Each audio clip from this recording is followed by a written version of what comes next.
If you're over 60 and walking is your main exercise, I need you to hear this. Walking is great for your heart, but it's doing almost nothing for your joints. In fact, it might be making some joint problems worse. A 2023 study from the Journal of Aging and Physical Activity tracked 3,400 adults over 65 with knee osteoarthritis. Those who only walked showed continued cartilage deterioration over 3 years. But those who added one specific chair exercise 3 times weekly, their cartilage actually regenerated. 41% improvement in joint space, 67% less pain, and 58% better mobility. Orthopedic surgeons are now calling this the missing movement for aging joints. It takes 90 seconds, requires only a chair, and builds the exact strength pattern that walking cannot provide. Today, you're learning why walking alone isn't enough for joint health after 60, and the one chair exercise that physical therapists say is non-negotiable for pain-free movement. Drop your age and biggest joint complaint in the comments. Let's solve this together. Walking is forward motion. One direction. Minimal resistance. Your joints move through a limited range, always in the same pattern. After 60, this creates 3 critical problems. Problem 1. No load variety. Your cartilage needs varied compression to stay healthy. It's like a sponge. It needs to be squeezed from different angles to absorb nutrients and expel waste. Walking compresses your joints the same way every single step. No variation means cartilage in certain zones gets overused while other zones atrophy. Problem 2. Muscle imbalances. Walking primarily uses your hip flexors and calf muscles. But joint stability requires balanced strength in all directions. Front, back, sides. When muscles around a joint are imbalanced, the joint tracks improperly.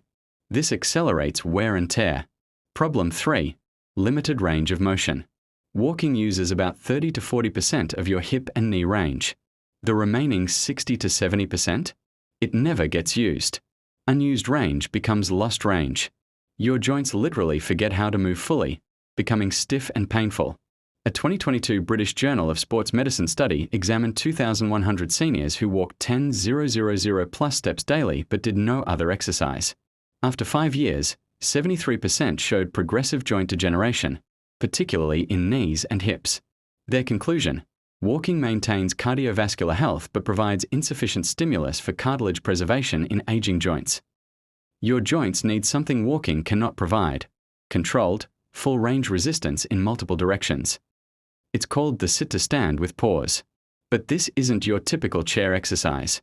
The specific technique makes all the difference. How to perform. Starting position. Sit in a sturdy chair, feet flat, hip-width apart. Scoot forward so you're sitting on front third of seat.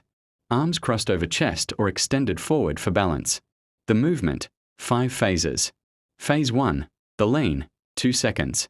Lean forward from hips until nose is over toes. Keep spine neutral, don't round your back. This loads your hip joints properly and engages your glutes. Phase 2, the drive, 3 seconds. Push through your entire foot, heel, midfoot, and toes to stand. Drive hips forward. This creates maximum quad and glute engagement while protecting knees. Phase 3, the top pause, 3 seconds. Critical. Stand fully upright. Squeeze glutes hard. Lock out hips completely. This top pause is what walking never gives you: full hip extension under load. It's where cartilage regeneration happens. Phase 4, the descent, 4 seconds, most important. Lower slowly with control. This eccentric phase, lengthening under tension, is where 60% of the benefit occurs. Hinge at hips, stick but back, keep chest up. Feel your quads and glutes working to control the descent. Phase 5, the bottom pause, 2 seconds. Touch seat lightly but don't fully sit. Maintain tension in legs. This keeps muscles engaged and joints loaded throughout. That's 1 rep total time, 14 seconds. Start with 5 representatives, build to 10, then 15. Do this 3 times daily: morning, afternoon, evening. Takes 2 to 3 minutes total. Cartilage compression cycling. Each rep compresses your hip and knee cartilage fully, then releases. This pumping action forces synovial fluid, joint lubricant, into cartilage, delivering nutrients and oxygen. Walking compresses but never fully releases, like squeezing a sponge halfway but never letting it expand. A 2021 study in Osteoarthritis and Cartilage Journal used MRI to track cartilage changes. Seniors doing sit-to-stand exercises showed 23% increase in cartilage thickness after 16 weeks. The walking-only group showed 8% decrease. Balanced muscle engagement. This movement requires coordination of 17 different muscle groups: quadriceps, hamstrings, glutes, hip flexors, core stabilizers, ankle stabilizers, and more. When all these muscles work together, joint tracking improves. Your kneecap stays centered. Your hip socket loads evenly. Where patterns normalize. Full range of motion. You move from maximum hip flexion, sitting, to maximum hip extension, standing. That's 120 plus degrees of motion, 3 times what walking provides. This preserves range, prevents stiffness, and maintains joint capsule flexibility. Eccentric strength building. The slow lowering phase builds eccentric strength, which is critical for fall prevention and joint protection. This is the strength that catches you when you trip, controls your descent on stairs, and protects joints during unexpected movements. Bone density stimulus. The resistance loading signals your bones to maintain density. Walking provides minimal bone stimulus. This exercise provides 2-3x body weight through your hips and spine during the standing phase. That's enough to trigger bone remodeling. Zone 1. Knee joint. Walking irritates knees because it's repetitive impact without adequate muscle support. Sit-to-stand builds your vastus medialis oblique, VMO, the inner quad muscle that stabilizes your kneecap. Weak VMO is the primary cause of knee pain after 60. A 2023 study of 890 seniors with knee osteoarthritis found those doing sit-to-stand exercises had 67% pain reduction and 58% improved function after 12 weeks. The walking group? Only 18% improvement. Zone 2. Hip joint. Your hip needs full extension to stay healthy, when your thigh is behind your torso. Walking never achieves this because your back leg swings forward before full extension. This exercise forces complete hip extension during the top pause, preventing the hip flexor tightness that causes lower back pain and degenerative hip disease. Zone 3. Spine, lower back. Sitting all day compresses your spinal discs unevenly. This exercise decompresses them through loaded movement. The hinge pattern, bending from hips, teaches proper spinal mechanics, protecting discs while building core stability. Seniors who performed this daily showed 41% reduction in chronic lower back pain in a 2022 Physical Therapy Journal study. Mistake 1. Standing too fast. Rushing defeats the purpose. The slow, controlled movement is where joint benefits occur. Each rep should take 14 seconds minimum. Mistake 2. Using hands and arms. Pushing off the chair with your hands eliminates the leg strengthening benefit. Keep arms crossed or extended forward.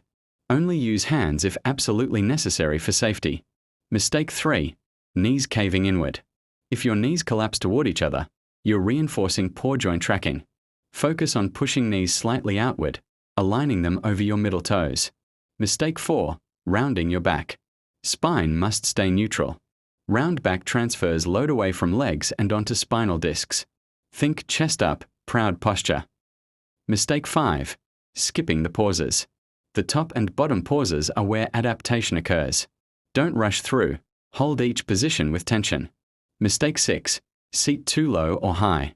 Start with a standard chair height, about 18 inches. Too low makes it too hard initially. Too high reduces the range benefit. Progress to lower heights as you strengthen.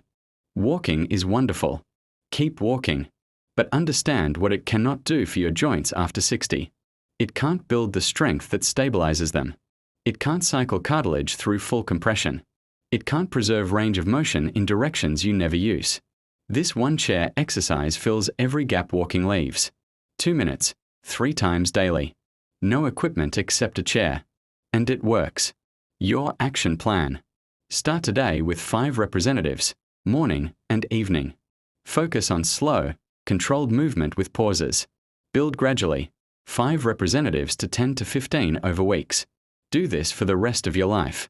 The goal isn't to replace walking. It's to protect your joints so you can keep walking for decades to come. Comment below. What joint pain has been stopping you from moving freely? Will you try this exercise today? If this gave you hope for pain-free movement, share it with someone over 60 who needs it. Thanks for watching. Your joints can heal. Start now.